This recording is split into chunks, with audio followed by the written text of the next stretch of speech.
buenas tardes, Marilyn, María Ángel Rodríguez, Yumila Pinzón. Es para mí un inmenso placer darles una cordial bienvenida en el día de hoy en relación a nuestro encuentro tecnoformativo del seminario de violencia. Entonces, aquí disertaremos en torno a la programación que tenemos prescrita para el día de hoy. Hablaremos en torno a qué significa la violencia psicológica y la violencia física en Venezuela, qué genera la violencia física y la violencia psicológica en Venezuela, qué significa para mí un círculo de violencia, qué es un círculo de violencia, a qué le llamo yo círculo de violencia. En torno a las definiciones que nosotros en el día de hoy vamos a concretar, vamos a hablar qué significa, o en términos generales, ¿qué entiendo yo por una violencia física? Una violencia física indiscutiblemente significa cuando una persona recibe un daño en su cuerpo, por ejemplo, a través de golpes, de patadas, de empujones, de fracturas, de mutilaciones, de disparos, de torturas, y en cambio la psicológica o emocional son todos aquellos actos y expresiones que ofenden, que intimidan, que asustan, que amedrantan, que hostigan, que aterrorizan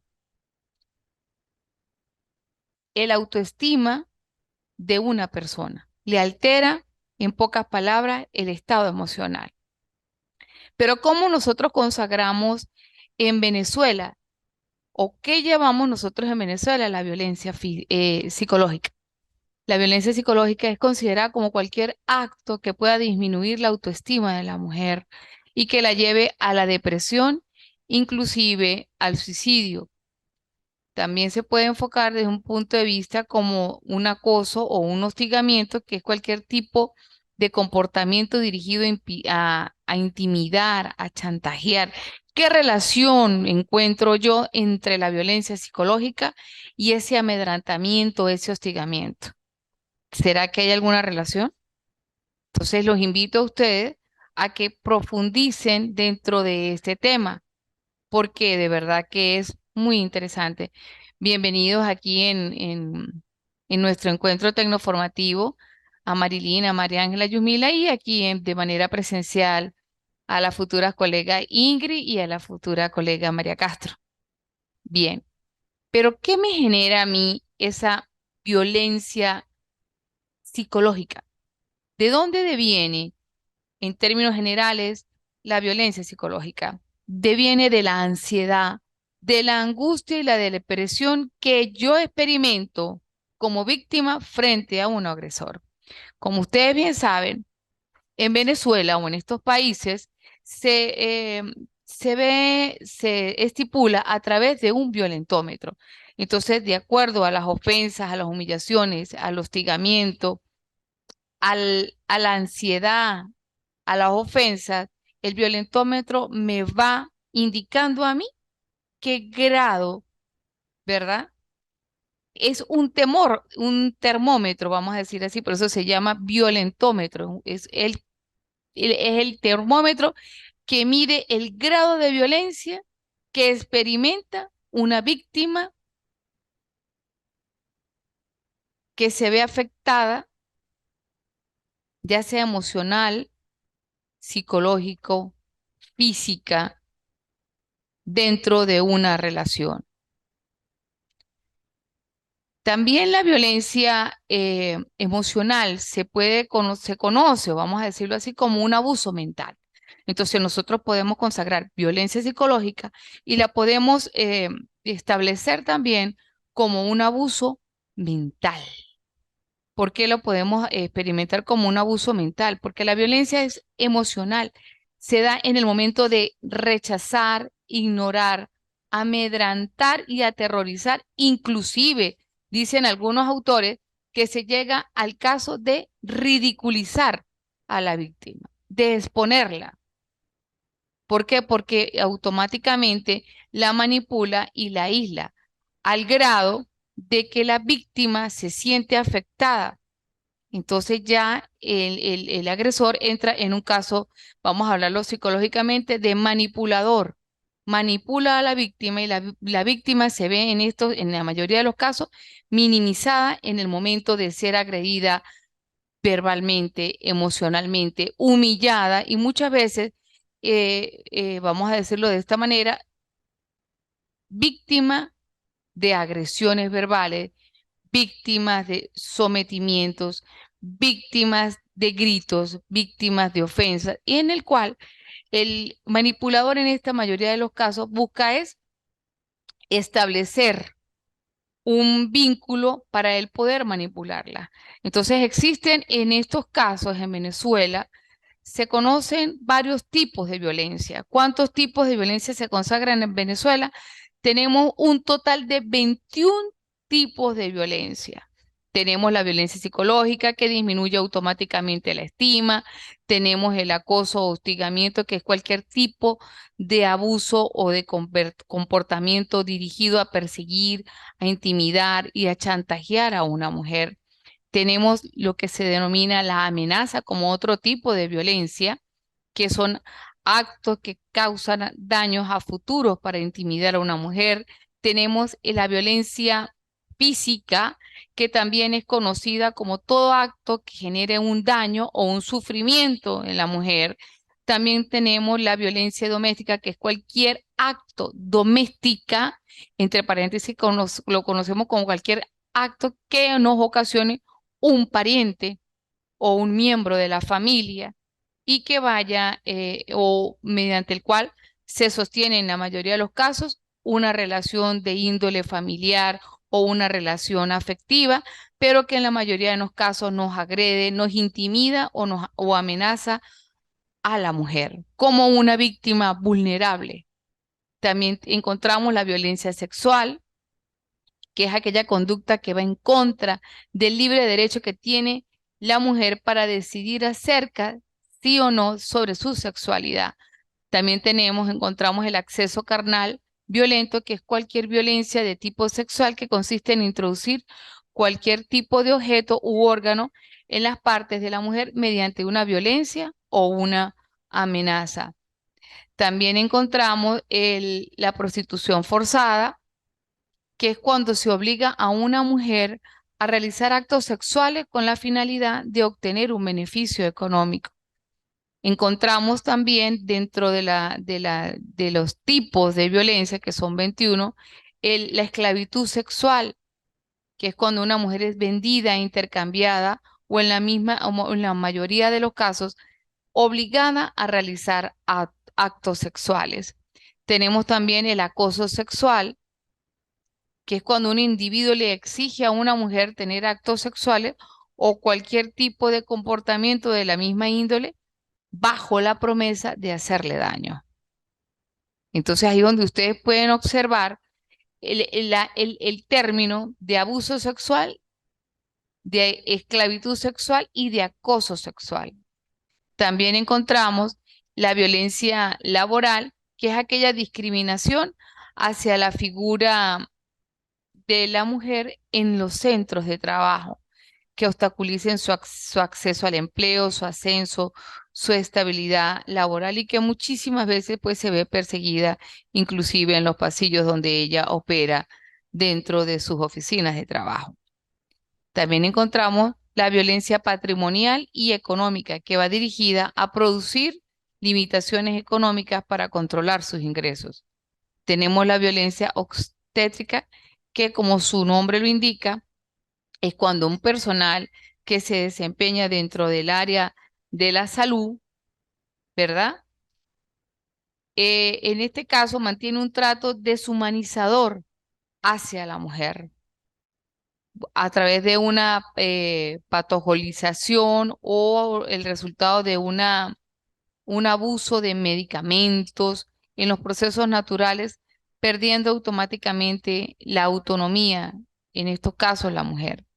Tenemos la esterilización forzada, que es cuando privan a la mujer de su capacidad de gestación biológica y de y reproductiva sin que ella haya dado, en este caso, su consentimiento.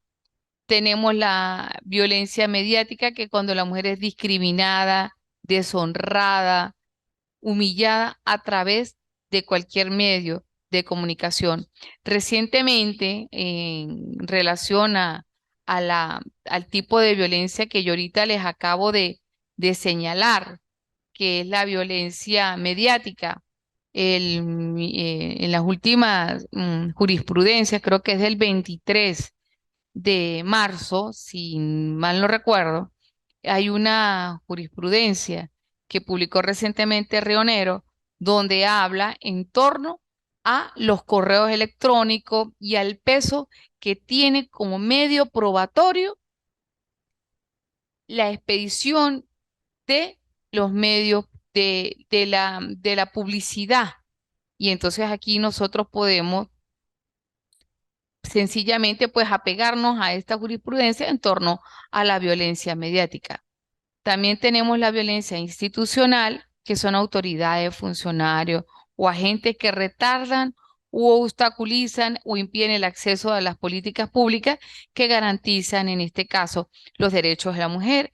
Como ustedes bien saben, los derechos de la mujer están previamente establecidos fuera del ámbito de, vamos a decir, dentro de nuestra Constitución de la República Bolivariana de Venezuela en los derechos de la mujer, pero si nosotros nos guiamos en torno a la parte supraconstitucional, nosotros nos vemos en base a los convenios y a los tratados internacionales. Muchas organizaciones, muchas ONG, en virtud de los éxodos migratorios que han vivido últimamente los países latinoamericanos, pues han contribuido en el desarrollo notable de la protección integral hacia la mujer y hacia las clases más vulnerables. Igualmente tenemos, entre otros los tipos de violencia, la violencia simbólica, que es cualquier tipo de mensaje o fin con el fin de transmitir desigualdad, discriminación, subordinación de la mujer en la sociedad. Dentro de esta violencia simbólica, nosotros podemos, vamos a decirlo en estos casos, vamos a acomodar un ejemplo, los stickers que se publican en la mayoría de los casos en el WhatsApp. Entonces, muchas veces, la mayoría de esos stickers pues representan tratos humillantes y muchas vejaciones a la hora de exponer y de ridiculizar, con el permiso de ustedes, a una mujer. Entonces, la victimiza. Y aquí también nosotros podemos orientarlo prácticamente dentro del violentómetro. También tenemos el tráfico de niños, niñas y adolescentes. Como ustedes pueden observar en la tarde del día de hoy, se han visto una serie, ¿verdad?, de tipos de delitos que consagra la ley especial. En este caso, la ley adjetiva en torno, ¿verdad?, a la protección de la mujer, en torno a su integridad, en torno a la Convención Belén do Pará, que indudablemente está consagrada dentro de la introducción, vamos a decirlo así, de la ley especial de género. También tenemos la trata de mujeres, de niñas, niños y adolescentes, que es todo proceso que lleva en estos casos una mujer, una niña o adolescente en pro o hacia el intercrimen, y vamos a decir así, de la explotación sexual. También hay una otra calificación de los tipos de violencia, que es la inducción o ayuda al suicidio, que es considerada como una amenaza extrema dentro de la violencia psicológica, acoso u hostigamiento. Si nosotros vemos en estos casos de una amenaza extrema, nosotros no podemos, es un indicador el violentómetro, por eso es que dice extrema, porque ya llega a la parte ínfima de lo que establece el violentómetro como un punto rojo en este caso. Y indiscutiblemente el último de los delitos, vamos a decir, que consagra los tipos de violencia son el femicidio, que es el homicidio de una mujer por el simplemente de serlo. ¿Qué influencia tiene la misoginia? ¿Qué significa en estos términos o en estos países latinoamericanos y, por qué no decirlo, a nivel mundial? Un misogenio, porque hay un hombre que odia de manera indiscutible a una mujer. y lo demuestra a través de crímenes atroces, porque el símbolo o la representación que nos da a diario, vamos a decir, los tribunales de violencia en estos casos de femicidio, es que se representan como crímenes atroces, crímenes donde inclusive descuartizan a una mujer a través de ese femicidio o esa persona misogenia, se ve el odio y el rechazo latente hacia el sexo que representa ser el hecho de ser mujer. También nosotros podemos hablar en el día de hoy, aparte de lo que significa la violencia psicológica, la violencia física, los 21 tipos de violencia, que nosotros encontramos como círculos de violencia. ¿Qué significaría para ustedes, mis estimados participantes, el término círculos de violencia? El círculo de violencia, vamos a decirlo en este caso, se produce a través de tres fases, ¿verdad? Como es la acumulación de tensión, acumula la tensión en la víctima, la pone en un estado de zozobra y de amedrentamiento. El estallido de violencia, cuando ya viene vamos a decir, la violencia física entra en acción, y lo que significa la llamada luna de miel dentro de los círculos de violencia. ¿Qué significa la llamada luna de miel? Adentrándonos más en el tema de lo que hoy estamos exponiendo acerca de los círculos de violencia, nosotros podemos abarcar, aparte de todo lo que significa o representan los tipos de violencia física, emocional, económica, que indiscutiblemente culmina en un femicidio o la muerte de una mujer, que es lo mismo, en los términos de nuestro legislador significa lo mismo. Existen tres fases que de manera ascendente implica, ¿sí? La violencia o el círculo de violencia, a través del cual el primer paso sale donde se rompe el silencio, donde alguien de confianza, la víctima, le cuenta a un terapeuta, a un amigo, de lo que ella está viviendo, de lo que ella está sufriendo y de lo que ella está siendo lesionada. Inmediatamente se aconseja dentro de los protocolos de salud y de manera psicológica de que la víctima no enfrente al agresor. ¿Por qué? Porque en este caso, él inmediatamente lo que va a tratar es de minimizar el comportamiento de ella, ¿sí? Haciéndola sentir como culpable. Y de esta manera, pues ella es, vamos a decirlo en estos términos generales, manipulada psicológicamente. Pero ¿en qué nos basamos nosotros al comentar en el día de hoy la llamada luna de miel? Luna de miel es cuando el agresor se arrepiente. Entonces él pide perdón, busca excusas para explicar su conducta, hace promesas notables de cambio, inclusive se llega al punto de que hace regalos, da explicaciones, da muestras de que le importa realmente la pareja, fomenta la idea de cambio, muchas veces llora, y su fin es mantener. Pero, entre comillas, ¿por qué mantener? Porque es la manera de que él tiene de manipular a la víctima y de tenerla bajo su control. De esta manera, nosotros de una manera psicológica se demuestra cómo el agresor, de una manera intimidante, intenta manipular en la mayoría de los casos a la víctima, y que muchísimas veces, o vamos a decir prácticamente en la mayoría de los casos, la víctima hace la opción de que es verdad, creen en la promesa de cambio del agresor, y no es otra cosa que una de las fases que complementa el círculo de violencia. O sea, ese arrepentimiento es una de las fases del círculo de violencia.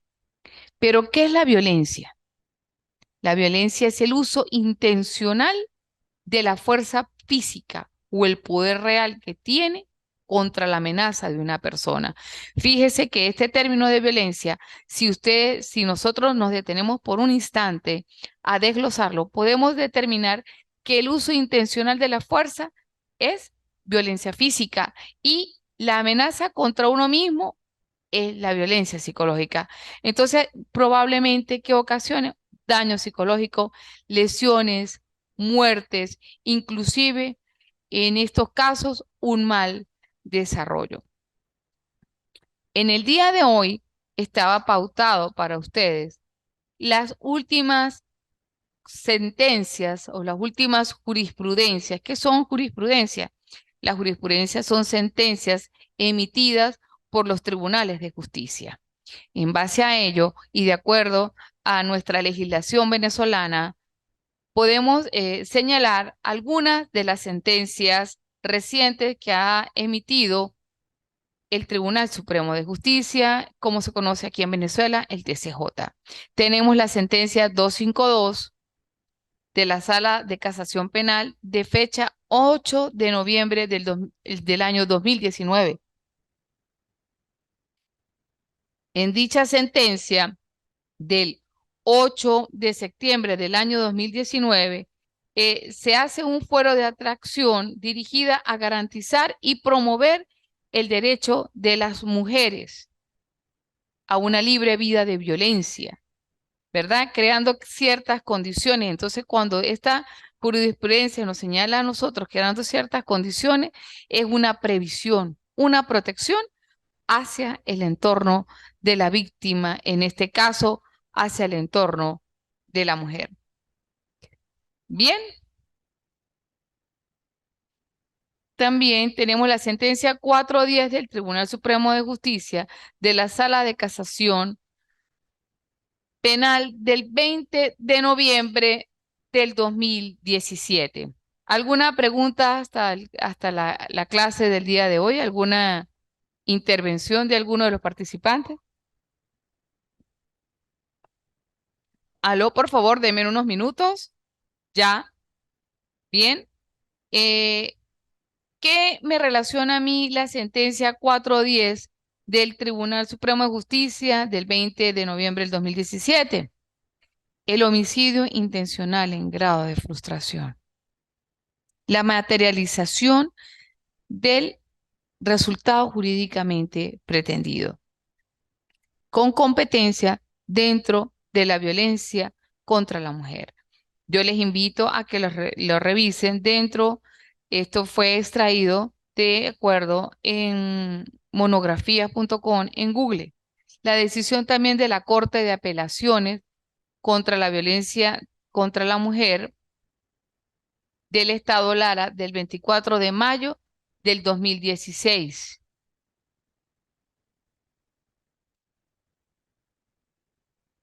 También tenemos la sentencia 311 de fecha 26/4 del 2018, que también se ejerció una acción de amparo constitucional.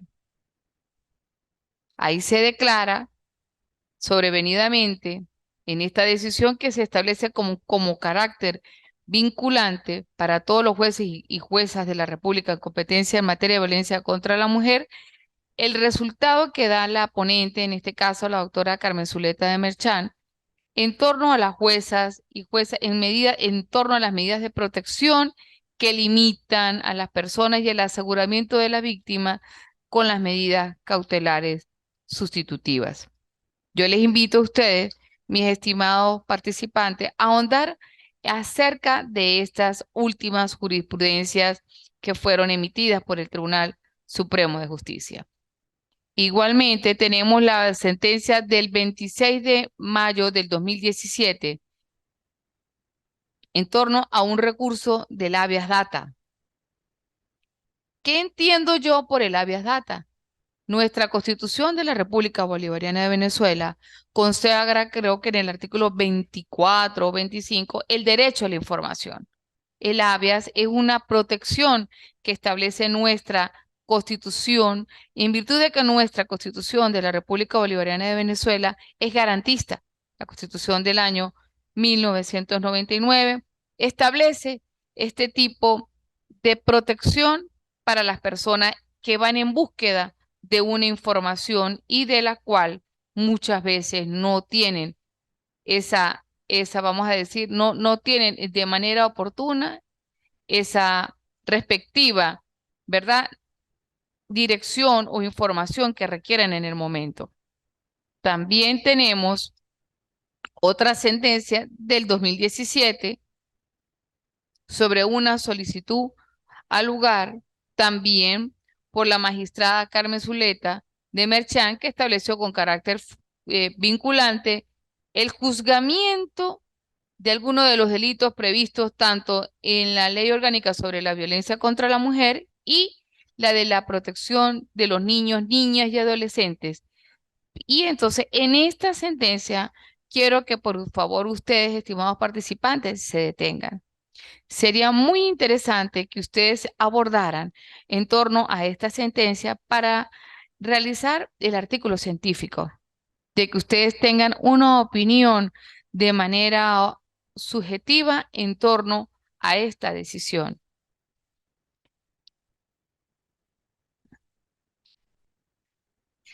Ya estamos prácticamente finalizando nuestro encuentro por el día de hoy y donde yo quiero pues establecer en términos generales y retroalimentando cómo se marca la violencia sexual y física, dónde se marca la violencia sexual, cómo se marca. La violencia física y sexual se marcan a través de la evaluación física que se realiza los primeros 7 días de haber ocurrido el hecho, que se realiza a través de las pruebas siguientes. Se hace a través de la estabilización médico tratante, a través de los dolores agudos. Muchas veces la víctima presenta dolores agudos. En algunas circunstancias, la naturaleza de la lesión, huesos fracturados, heridas o lesiones internas van a requerir una intervención quirúrgica inmediata y a simple vista se puede resolver que existe una amenaza de vida. También en estos casos se hace la prevención del VIH, como el riesgo que puede ser reducido si se ofrece una profilaxis exposición del PPE dentro de las 72 horas de la agresión sexual. Entonces a la víctima se le hace una valorización, vamos a decir así, dentro de las 72 horas para determinar qué tipo de prevención o de previsión tiene, porque en la mayoría de los casos a veces presentan enfermedades de índole sexual. También tenemos la prevención del embarazo, que es un embarazo, vamos a decirlo en este caso, no deseado, y también se hace el riesgo de que hay que reducirlo a través de el Estado otorga medicamentos tales como anticonceptivos de emergencia, dentro de las cuales se le da dentro de las 120 horas después de la agresión sexual.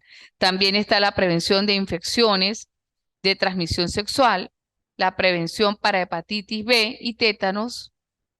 Está la recolección de evidencia que se da dentro de las 168 horas, que esto involucra los 7 días que se debe recolectar las muestras forenses y sin importar el tiempo transcurrido, sino que haya una lesión física aguda, una herida, una esquimiosis, una escoriación o una cicatriz que en la mayoría de los casos representa un producto de ella y que nos va a dar a nosotros esa alarma a la hora de constituir esa lesión de tipo o de violencia sexual.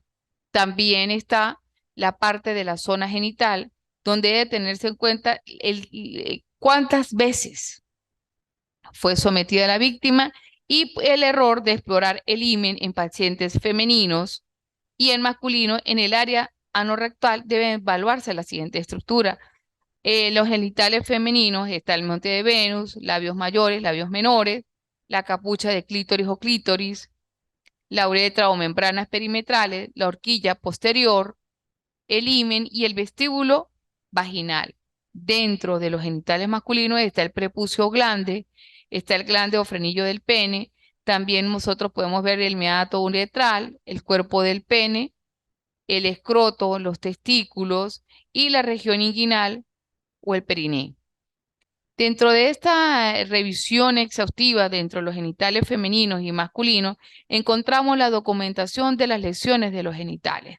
Pero esa documentación debe ser realizada usando la analogía en el paciente, por ejemplo, el desgarro en la zona, en la hora G, en posición genopectoral, o el desgarro en horas 12 en posición ginecológica o lictoctomía. ¿Por qué hago señalamiento en estos casos? Porque en clases pasadas o en encuentros tecnoformativos pasados habíamos comentado de los protocolos de salud, cómo se van llevando a cabo. Entonces, en el día de hoy he querido de una manera más amplia para que ustedes tengan una mayor apreciación y comprensión en torno al uso y manejo de estos protocolos. También se hace una evaluación anal, en estos casos para ambos sexos, y donde se hace la colocación idónea para los niños menores de 5 años en una posición de rodillas. Ha sido para mí en el día de hoy un inmenso placer haber estado con ustedes. En los próximos días tenemos un próximo encuentro tecnoformativo. Que tengan todos muy buenas tardes.